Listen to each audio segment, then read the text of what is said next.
ni Kabesang Tales, apo ni Tandang Selo, at kasintahan ni Basilio. Bukod sa taglay kong kagandahan, ay larawan rin ako ng isang Pilipinang makadiyos, matiisin, mapagmalasakit at mapagmahal.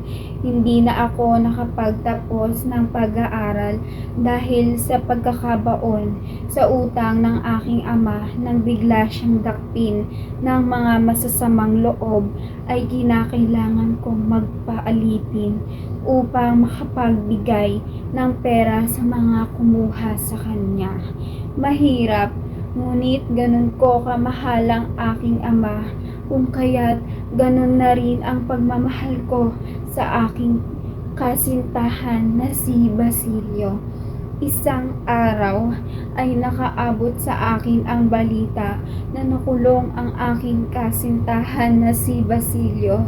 Labis akong naghinagpis sa kanyang kalagayan sapagkat alam kong wala na siyang ibang malalapitan dahil wala na si Kapitan Tiago. At dahil sa kagustuhan kong makalaya ang aking kasintahan na si Basilio, lakas loob akong humingi ng tulong kay Padre Camora kahit na may lihim siyang pagnanasa sa mga kababaihan at marahil ay sa akin din. Hindi ko na inisip pa ang maaaring mangyari kahit na masama ang kutob ko sapagkat wala akong magagawa.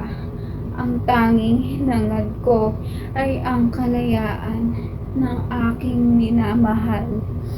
Ngunit nangyari na nga ang aking inaasahan.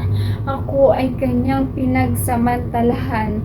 Ako ay hindi narespeto at labis ko yung dinamdam. Hindi ko na alam ang gagawin para matigil na to lahat.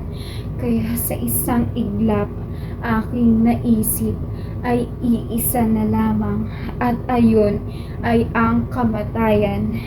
Muli, ako si Juliana o mas kilala bilang Huli. Ako ang sumisimbolo sa kadasilayan ng mga kababaihan at kamusmusan ng mga mabababang karitan noong kapanahunan ni Dr. Jose Rizal.